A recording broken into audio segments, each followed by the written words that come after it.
طول ما انت مقتنعة انها مش هتتحل هي فعلا مش هتتحل. سيدنا عبد الله بن مسعود بيقول البلاء معلق بالنطق به، وافتكر ان كل متوقع آتي، يعني تمنوا تنولوا.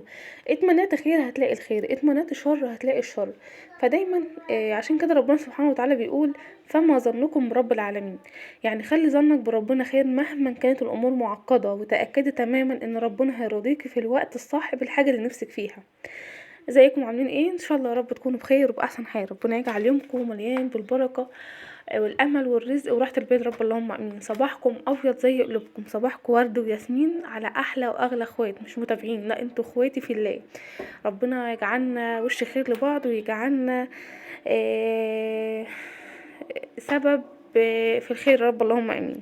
قبل اي حاجه وقبل اي كلام حابه ابدا كلامي بالصلاه على الحبيب. اللهم صل وسلم وبارك على من بالصلاه عليه تحط الاوزار وتنال منازل الابرار ورحمه العزيز الغفار. اللهم انا نسالك من خير ما سالك منه محمد نبيك ورسولك، ونعوذ بك من شر ما استعاذ بك منه محمد نبيك ورسولك. اللهم انا نسالك حبه وحب من يحبه وحب كل عمل يقربنا الى حبه. السلام عليك يوم خيرت بين الخلد في الدنيا ولقيا ربك فاخترت قائلا بل الرفيق الأعلى. السلام عليك حيا فينا لا تموت أبدا، نحبك ونحب من يحبك، وأن الموعد الحوض كما أخبرتنا وإنا لنصدقك. اللهم صل وسلم وبارك على سيدنا محمد، وصلوا عليه خير الأنام وسلموا صلاة وتسليما بها الهم ينجلي. حب النبي على الأنام فريضة، لا تنسى ذكر الهاشمي الأكرم، إن الصلاة على النبي وسيلة فيها النجاة لكل عبد مسلم. صلوا على القمر المنير فإنه نور تبدي في الغمام المظلم، صلوا على من لا نبي بعده. اللهم صل وسلم وبارك عليك يا حبيبي يا رسول الله. عاملين ايه؟ وحشتوني وحشتوني وحشتوني.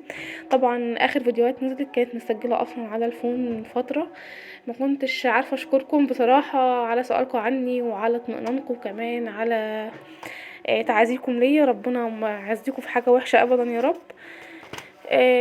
بشكر كل حد سأل عليا، اهتم لغيبتي. بشكر كل حد كتب لي كومنت حلو يفرحني ويشجعني. عايزه اقول لكم ربنا يبارك لكم وربنا يكبر خاطركم جميعا، رب اللهم امين. وكل عام وانتم طيبين وباحسن حال يا رب العالمين. النهارده كده جايين بروتين ان شاء الله يعجبكم، وان شاء الله تستفادوا منه باذن الله. اول حاجه كده هنبدا بقى يومنا عادي، صحيت عادي كده. اول حاجه دخلت على المطبخ، كنا عشان نعمل فطار، فحبيت اعمل لهم فطار مختلف بقى شويه. فجبت بطاطس كده زي ما انتوا شفتوا معايا، قشرتها الاول وبعدين قطعتها زي ما انتوا شايفين بالطريقه اللي هي الشرايح الخفيفه خالص دي، بحيث ما تبقاش رفيعه قوي ولا تخينه قوي. وبعد كده احط عليها، جبت شبت وكزبره وعودين بقدونس. البقدونس حلو جدا، حلو جدا جدا جدا، بيعالج حاجات كتيره جدا، بيعالج الزهايمر والنسيان، بيقوي الذاكره. فمهم جدا انكم تضيفوه في اكلكم دايما مع الشبت والكزبره. خدت كده عودين من كل نوع، عودين كزبره على عودين من الشبت عليهم عودين بقدونس. وبعد كده هقطعهم على البطاطس في الحله على طول، يعني انا قطعتهم في الحله زي ما انتوا شفتوا الشرايح معايا كده. وبعد كده هنزل عليهم بالشبت. دي هنعمل مكمورة بطاطس بالشبت، دي بتتعمل باكتر من طريقه. تقدر تعمليها بتوم وبصل وبهارات بس، تقدر تعمليها بالثوم بس، تقدر تعمليها بطرق وحاجات مختلفه جدا. ان شاء الله الفتره الجايه خلاص احنا في موسم بطاطس اليومين دول، ان شاء الله هحاول اعمل معاكم اكتر من وصفه ليها باذن الله. بس انا محتاجه منكم تشجيع، شجعوني كده، لان انا بصراحه بقالي فتره بكسل ومكسله خالص، الواحد ما عندوش اي طاقه لاي حاجه. فان شاء الله ربنا ييسر الحال ليا وليكم يا رب العالمين. بعد كده طبعا بهاراتها زي ما انتوا شفتوا كده، هنقطع الشبت على البطاطس، هنحط عليهم بهارات معتاده خالص، ملح كزبره كمون، مش اكتر من كده ولا اقل من كده، ملح وكزبره كمون فقط لا غير. وعليهم معلقتين من الزيت، مش هنحط اي طماطم لان الخضار بتاعنا هينزل اصلا طماطم، وكمان البطاطس هتنزل ميه مش طماطم، اسفه.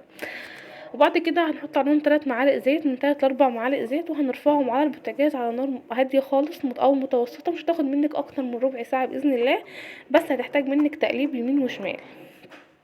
هتقلبيها انت بس يمين وشمال علشان خاطر ما تلزقش منك في الحله بس، تمام. وصفة بسيطة وسهلة خالص، مش محتاجة اي حاجة خالص. يعني لو انت اول مرة بتعمليها كبنوتة، يعني انا بوجه كلمتي للبنات اللي لسه اول مرة تتابعني، قصدي اول مرة تخش المطبخ. الواحد عشان ما سجلش بقاله فترة فحاسس ان هو متوتر. هنا كنت انا حطيت على وشها كده فصين من الثوم، نسيت اقولكوا عليهم. بس كده هولع عليها بقى هدي النار خالص، وكل دقيقتين هقلبها من فوق لتحت لحد ما تستوي معانا تماما.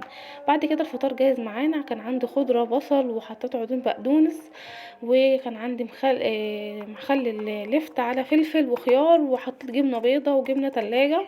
وده طبق البطاطس المهروسه. اول حاجه بعد ما خلصت هرستها كويس جدا في الحله، وبعد كده فضيتها في الطبق عادي جدا.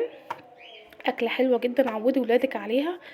ومشبعه على فكره، مشبعه جدا فوق ما تتخيلوا. كفايه بقى فول وطعميه وبيض وبطاطس محمره، كفايه زيت اصلا. بعد كده انا عملت معاهم كوبايتين شاي، وبعد كده فطرنا، وبعد كده قمت اشوف روتين يوم العادي جدا. اول حاجه عملتها لقيت الجو حلو. كان عندنا قبلها بفتره كان الدنيا عندنا شتا جامد، والشتا للركب يعني. الشوارع بصوا ما اقولكوش على المناظر اللي كانت الدنيا فيها. حتى البلكونه عندي كانت غرقانه، ومشايات غرقت، والدنيا غرقت، وكان في غسيل غرق، بس الحمد لله عدت. لما لقيت الجو كده عدى 3 ايام، لقيت الجو بقى كويس نوعا ما. واللهم صل على النبي. الشمس بدأت تطلع شوية بس مش قوي برضو، في نسمة هوا كده حلوة، بس نسمة هوا مش ساقعة، اللي هي الدافية دي الحلوة. فتحت شبابيك الشقة كلها، وقلت بقى هوا الشقة كده بقى 3 ايام اصلا مقفولة، هنفتح الشبابيك ونطلع الفرش كله في البلكونه. طلعت الحفا والبطاطين والدفايات والمفارش، كل حاجه طلعتها على البلكونه وعلى الحبال لحد كده ايه، كنا حوالي الساعه 9، من الساعه 9 للساعه 12 تمام. سبتهم كده في الحبه بتوع الهوا دول. بصراحه كنت قلقانه كل شويه رايحه ابص، خايفه الدنيا تشتي الفرشه كلها بره، ولكن الحمد لله ربنا ستر والدنيا كانت زي الفل. لو في صوت اولاد او اي حاجه معلش اعذروني، مش عارفه اسيطر عليهم. وبعد كده كان الزرع عندي محتاج السقم، كان عدى 3 ايام ما طلعش البلكونه فسقيته. وبعد كده كان عدى الوقت، دخلت الفرش وسبت الشبابيك زي ما هي مفتوحه. عفوا، كان الاذان بس فاضطريت افصل معاك. وبعد كده بقى دخلت الفرش وفرشته عادي جدا، وسبت الشبابيك تهوي شويه، وقلت ايه اديها كمان ساعه كده تهوي. الجو كان لسه حلو، وبعد كده اقفل الدنيا عادي خالص. وكنت نفس النظام كذلك في الركنه بره وفي اوضه النوم الكبيره. كنت فاتحه شبابيك الشقه كلها عشان خاطر الشقه تتهوي، لان كان بقالها 4 ايام مقفوله بسبب الشتاء والجو، وكان العيله عندي تعبانين وصدرهم تعبان، فالواحد من وقت تاني بيضطر انه يفتح عشان يهوي ويدخل مصدر هوا للشقه بس مش اكتر تمام. آه بعد كده بقى ده كان شكل الاوضه. طبعا ما كنتش شفتها معايا من اخر روتين فيها. انا رجعت السرير على بعض كده، ضمتها على بعض، وبعد كده الباب الدنيا وسعت معانا شويه. ربنا يوسع علينا وعليكم يا رب، اللهم امين.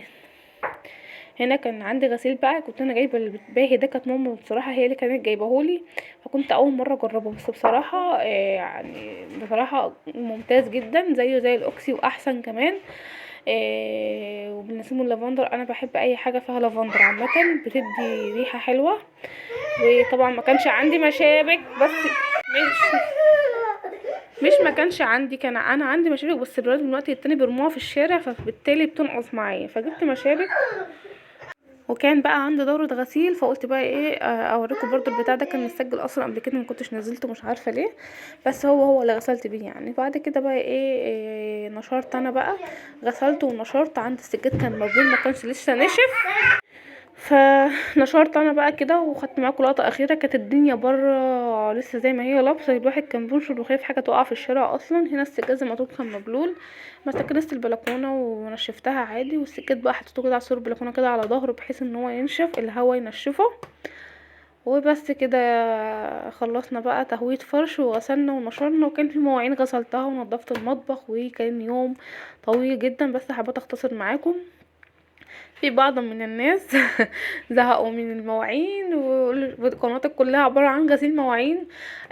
مش بصراحة مش عارفة افكر يعني. حاولوا تفكروا معايا كده، اغير لايه، اجدد لايه، اعمل ايه، لان انا محتوى روتين مع وصفات طبخ، والموضوع كله في المطبخ يعني مفيش جديد. هنا بقى كان عندي اكل، كنت عامله صينيه سمك قعدنا ناكل فيها 3 ايام. سمك اللي هو بصلصه ده، وعملنا خضره، وهنا لفت كنت محدقاه، ورز ابيض، بس كده. ده كان الغدا. بس قلت كده اخد لقطه معاكم برضو، انا عملتها معاكم قبل كده بالتفاصيل. كده كان عباره عن سمك ورز ابيض وخضار وشويه مخلل، بس كده. حبيت اختم اليوم بقى بحاجه للعشاء، عملت لهم مهلبيه حلوه. قلت بقى كفايه بقى، اليوم كان طويل جدا. عملت لهم مهلبيه، قلت تبرد كده وتسقع، بعد كده كل واحد ياخد له طبق، وبس كده. على كده ده خلص النهارده. اشوفكم ان شاء الله فيديو جديد. بحبكم في الله، ومع السلامه.